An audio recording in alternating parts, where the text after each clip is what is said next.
Hello everyone, this is Jargus 0. Welcome to my latest Let's Play. Super Metroid, the Super Nintendo. And I always love watching this intro. So dark and creepy and epic as all hell. Alright. Now, if you listened before to my Porky Pig Let's Play, you know that I not once, but I had completed the game 100% for the first time, not too long ago. That was this file. This file I used to practice some things I figured for the LP. Which means we'll be going on file C. You know what? We'll set the text to Japanese. Why not? Yeah. This is for moonwalking, and that's just what it sounds like, but it hurts you more than it helps. Anyway, let's get started, shall we?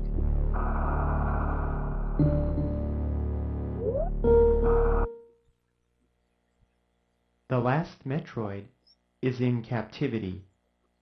The galaxy is at peace.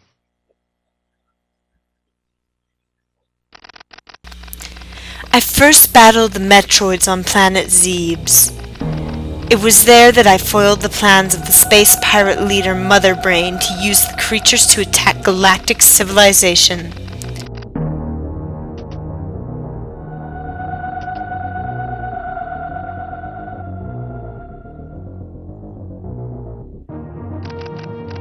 I next fought the Metroids on their home world, SR-388.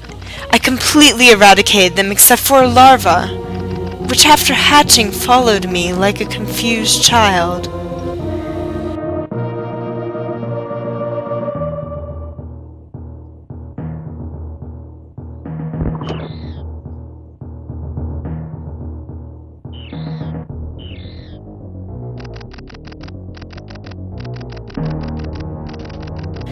I personally delivered it to the Galactic Research Station at Sears so scientists could study its energy-producing qualities.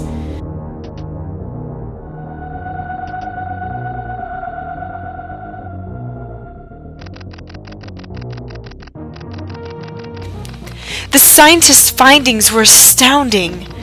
They discovered that the powers of the Metroid might be harnessed for the good of civilization.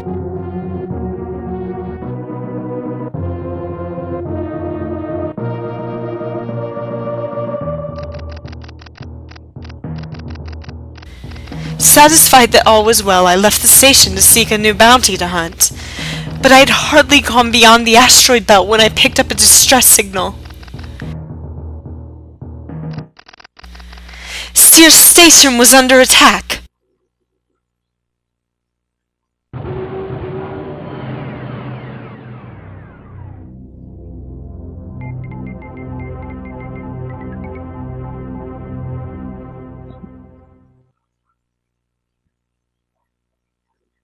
Now how about that? Is that an epic intro or what? Now that voiceover you heard during Simon Says monologue there was done by Kiara Wee. Because I wanted to do something a little different for the start of this Let's Play. So I figured why not have it someone voice over the intro. And what better place to ask than the newly formed Let's Play forums. Well, they're not so new now. They've been around for, I think it's been about a month already. But yeah, right now she's doing a Let's Play a Skyward Sword. You should definitely put her up. I mean, check her out. I don't know what I meant by put her up. Anyway, I'll put a link to her channel in the description. It's Road to Let's Play forums, which I'm going to be adding to the description of all my LPs. And as for all my old LP videos, I've already added it to. Anyways, this is really probably the most well-known and famous boss of the whole Metroid series. Now, there's no way to actually beat him this time. If he gets you down to low health, he'll just run away. But if you do survive for long enough to keep damaging him, he'll actually drop the Metroid baby, and then pick it up, then fly away. Either way, he picks it up and runs off with it. Meanwhile, the time bomb is set here, so you have to run away before this place explodes. And I've always wondered why those falling tiles never did any damage.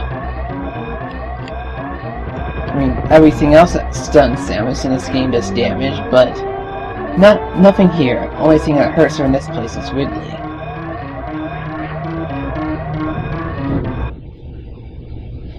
But we were able to escape disaster just in time.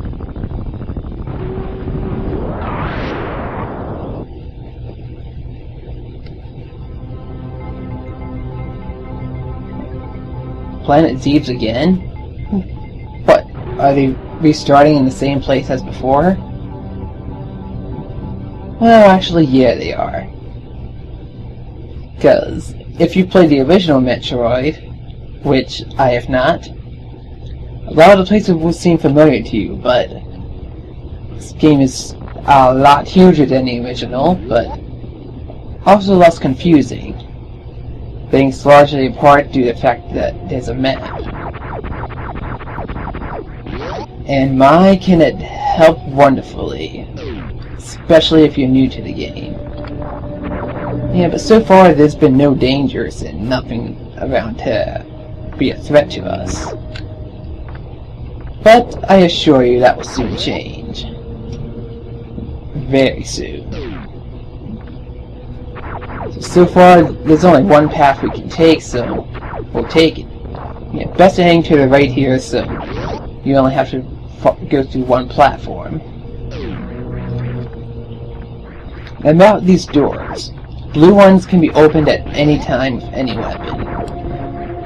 But ones that are gray, with no colors, they will only open when certain conditions are met. In most cases, it's destroy all the enemies in the room, and you'll be able to open them. But sometimes, they can only be exited from and cannot be used as an entrance to any place.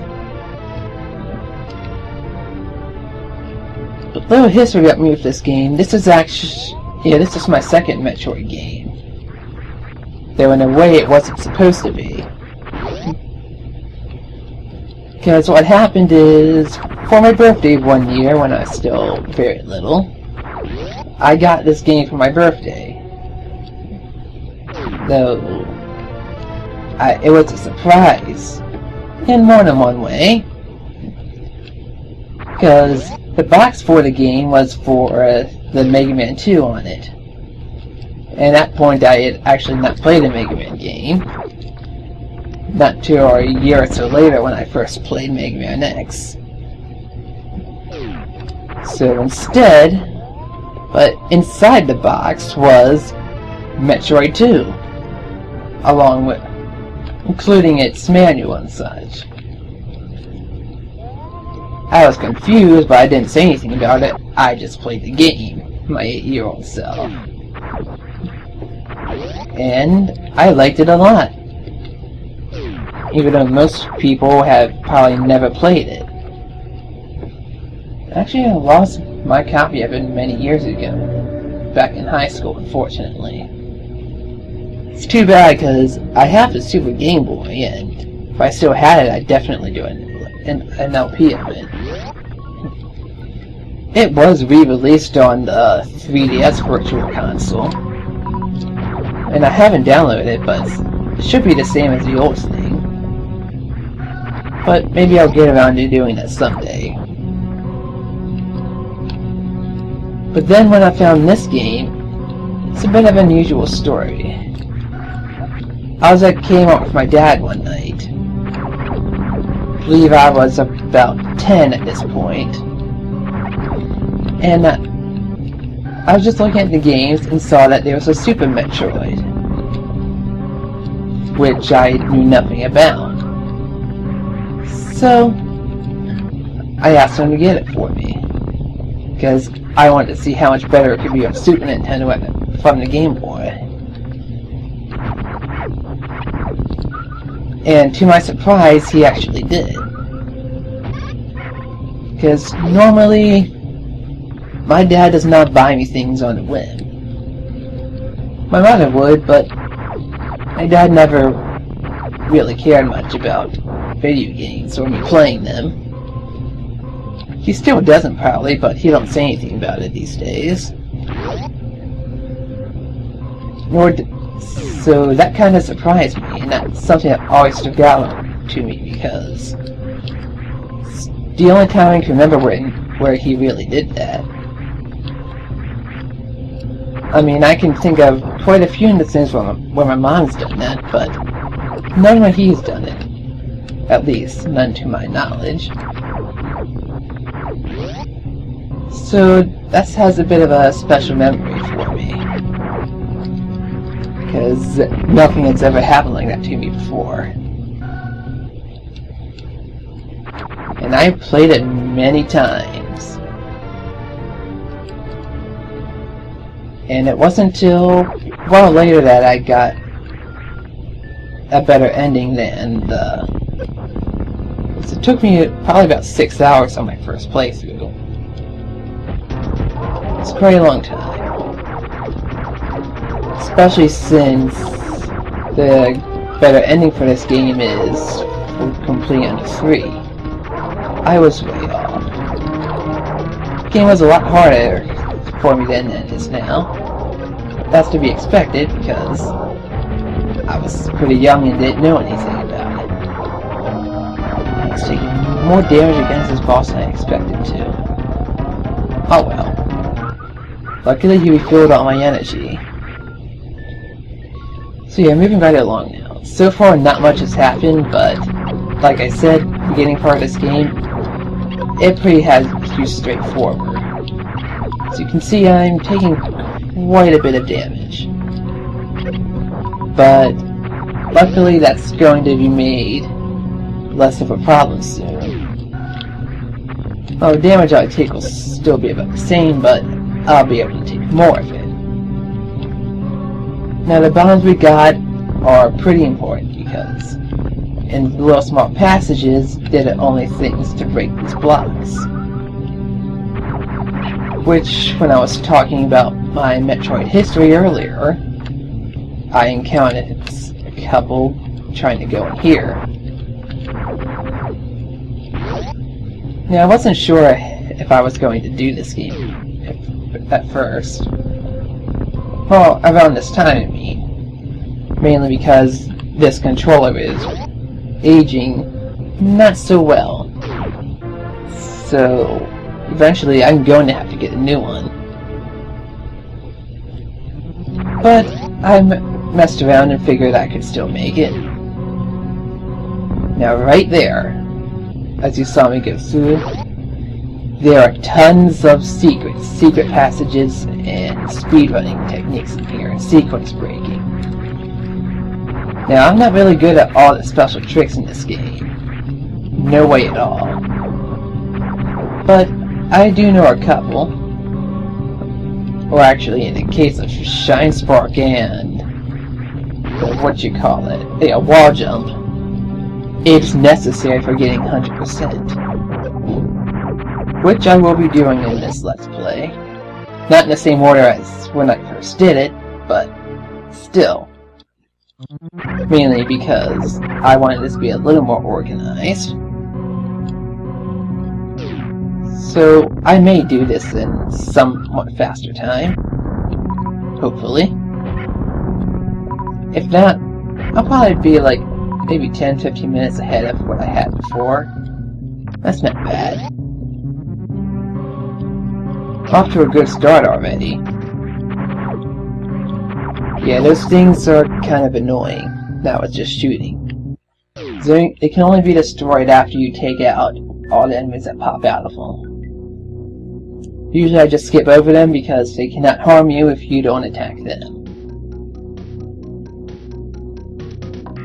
And here we are in Brinstar, first area of the game. Well, actually that Crateria is really the first area. But this is the first significant one. I'm actually heading back up. Yeah, all these red doors take 5 missiles to open, or 1 super missile, which we don't have yet. Alright, now here's a trick I'm going to try only once. Because I don't feel like messing around with it. And I didn't do it. I've actually never done it. It's called the Mock Ball. And supposedly you can move extra fast while inside the Morph Ball. You can make it across here before the pillars come down and block your way. Of course, there is a way to go faster running to get past all that a bit later, but we're not there yet.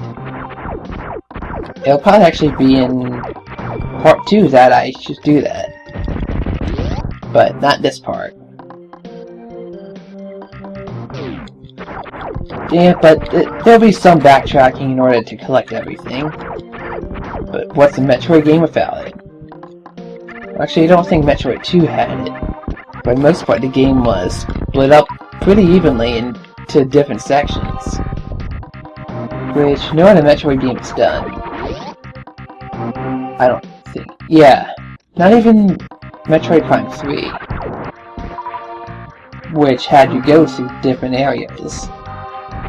Pretty linearly, and not much backtracking unless you wanted to collect more items, but nothing in order to complete the game, which I thought was pretty interesting and unusual for a Metroid game.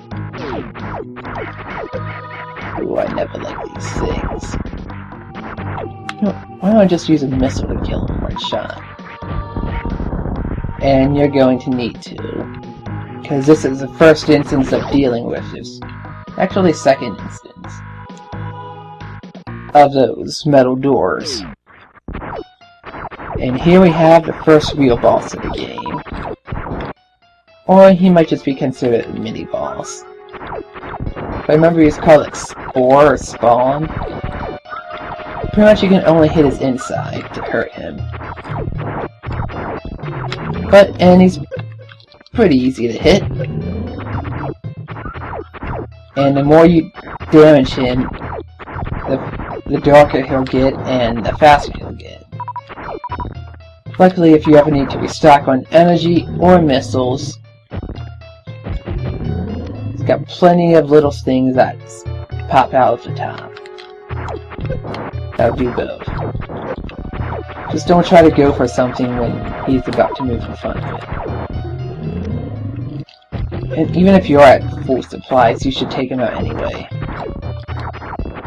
Because they can easily take away your health if they get in the way, or they can get in the way of actually attacking him when he opens up.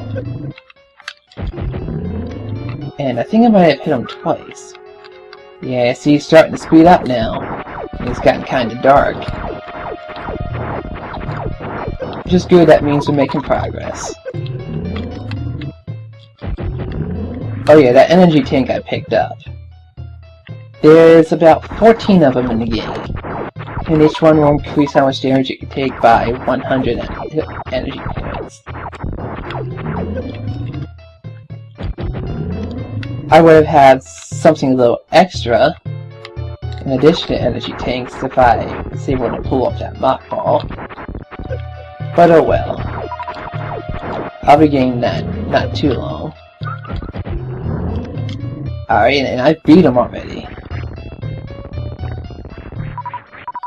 And this green door will be able to open soon, but it won't really mean anything, because we have no reason to come back this way. Ever in the entire game. We only managed to get it right to this point. And why did I stop at the door? Luckily these things are always there.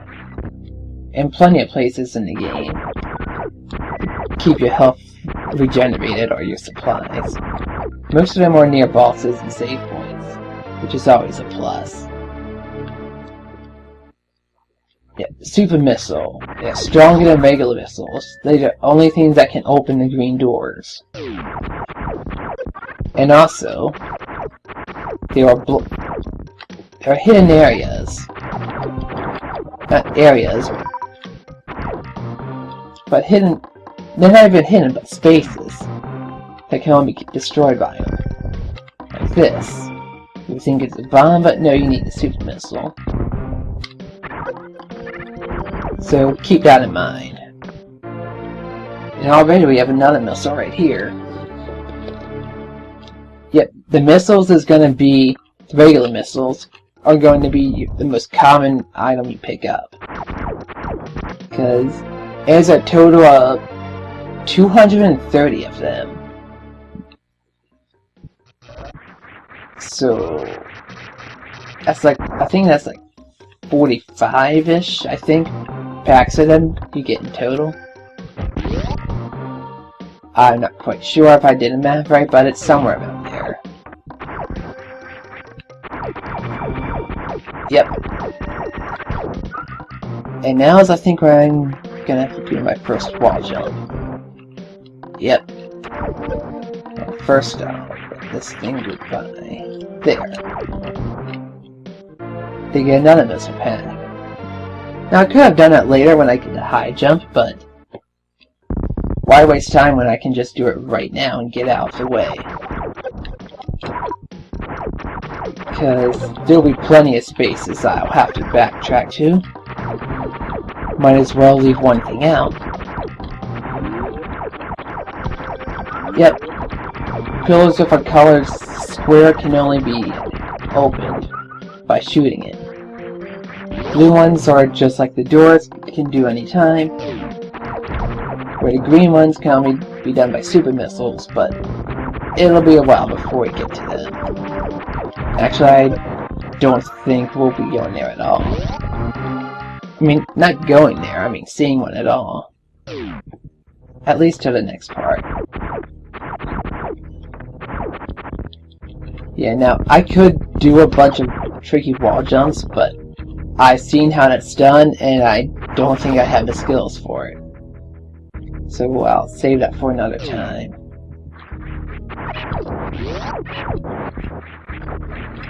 But, yep, Brinstar is probably the shortest. Nah, it's the second shortest area in the game. In terms of actually finding everything. I mean, not finding anything, I mean getting what you need to get you the boss and move forward. But the other would be the wrecked ship. Now the Spazer Beam. This is a much better beam than before. Because it lets you shoot 3 attacks, and I think they're more powerful than your normal beam alone. So it really helps. And if you hear that chiming, that's the clock going off, because the hour is changing. Yeah, these things are annoying. As far as in the... yeah, the only thing that can kill them is the super missile. One shot will do it, but I'm not going to because super missiles are kinda limited here. Now we could go forward here, but there's something we need to get to go onward. Luckily it's right in front of us.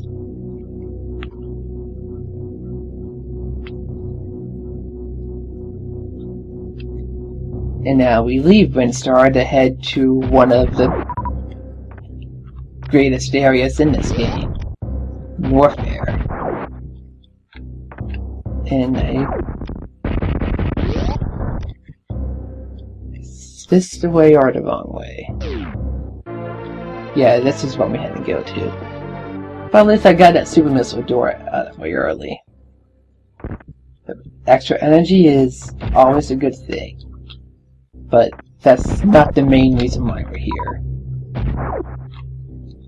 So we want what's behind this door.